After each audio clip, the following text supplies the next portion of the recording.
Hi, my name is Michael, and you're about to learn why the stories you love are garbage. And today we're going to talk about Black Panther.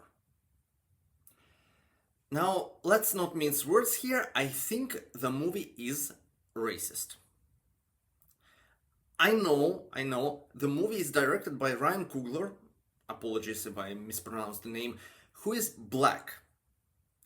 It does seem strange to me, but apparently it's possible to make a story that is biased against the group that you yourself belong to. Go figure. So, what's so bad here?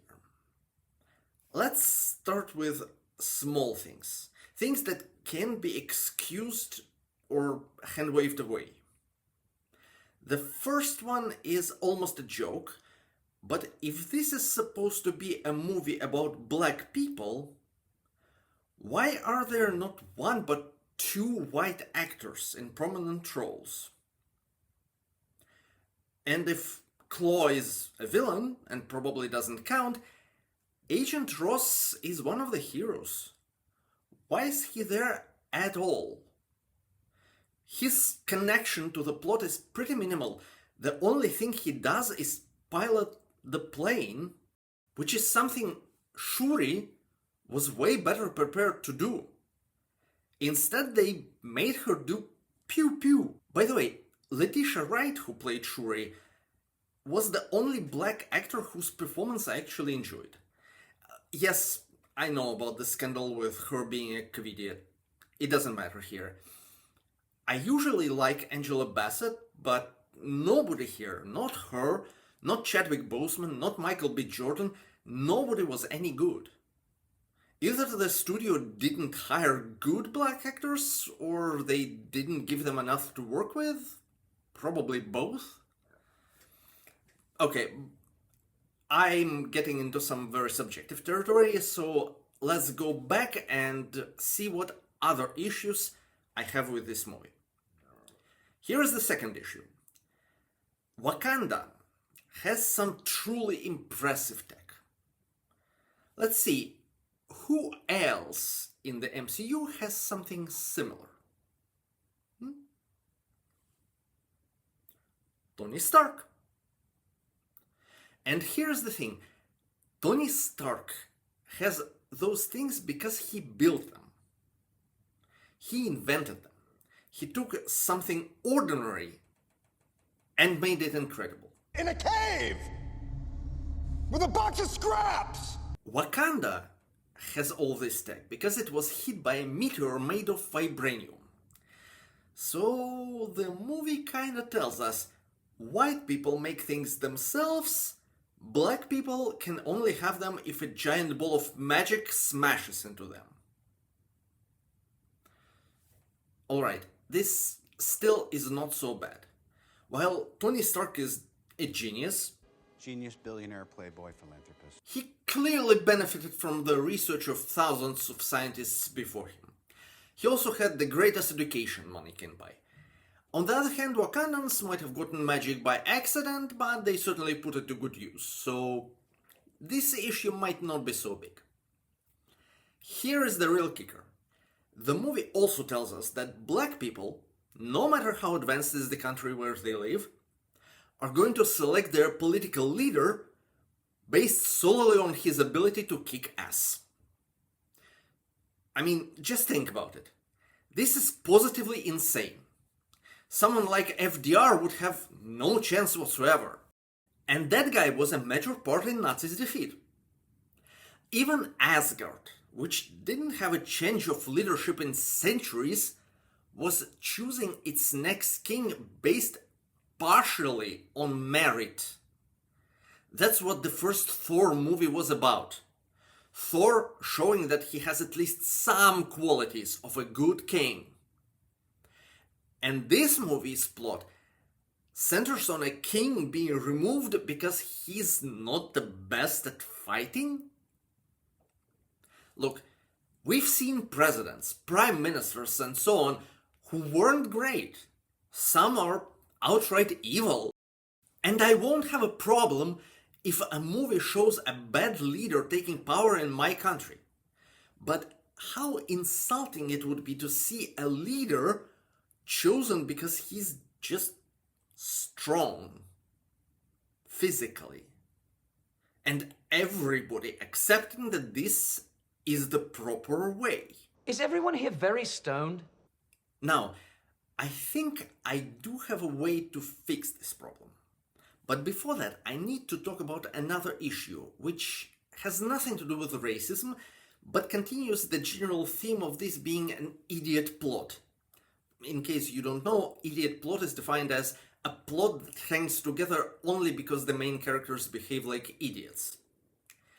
Here, the way elections work in Wakanda is just one of the problems. The other starts with Killmonger, the villain of the story. His plan essentially is this: show up in Wakanda, announce himself as a candidate to the throne, challenge T'Challa, kill him in a brawl, become king, and then do some more bad stuff. I can overlook the fact that the time for challenges has passed. Maybe he researched T'Challa and has reasons to believe that he would accept the challenge. I can buy it. Or at least I could have bought it if Killmonger was actually intelligent. But what about the previous step? What about announcing himself? He only does so when one of T'Challa's advisors asks him. Why? What does he gain that way? Why doesn't he just say, "I'm of royal blood"? By the way, notice the way he looks. Each one is for a kill. He was CIA. They trained him. They employed him as an assassin. He's one of ours. And here we are, with a CIA operative intentionally giving himself a giant, unmistakable identifying mark. I understand that this guy is stupid. Were all his CIA superiors also stupid? He has those marks covered in the museum, sure, but what if CIA wanted him to assassinate somebody in a pool? Or just in some southern country, where it's very hot?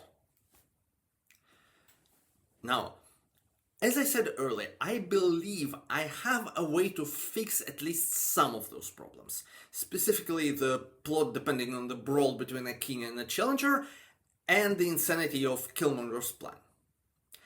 This is essentially a fix fic, which I'm not going to write. I would simply outline it here. So, here we go. Let's say those fights do not decide the political leadership of the kingdom. Instead, it's decided in a different way, behind the closed doors. Doesn't really matter how. But the fights still happen. Why? Because Wakanda pretends to be a backward country, which, by the way, is very dystopian if you think of it, but probably an acceptable break from reality. So, they stage the fights purely for the benefit of CIA satellites. Everything is scripted, and if somebody decides to go off script and, say, challenge the new king when he's not supposed to, some burly guards would drag him away. Make sense so far? Then, Killmonger doesn't issue a challenge. If he did, the challenge would be just ignored. No, instead, he shows up and says to T'Challa, "I'm your cousin. Your father killed mine, his brother. If you don't believe me, ask your high priest. He was there. I don't hold a grudge against you. I understand, you're not your father. But now that your father is no longer here, I want to return home. I want to live in Wakanda." And what would T'Challa say? "Of course you're welcome home. I want you to stay in my palace and be not a cousin but a brother to me." Remember, in my version, Killmonger is actually smart. He can research T'Challa and be reasonably certain of his reaction. And now, Killmonger has access to everybody important in Wakanda. He can talk to all of T'Challa's advisors and one by one convince them that he would be a better king.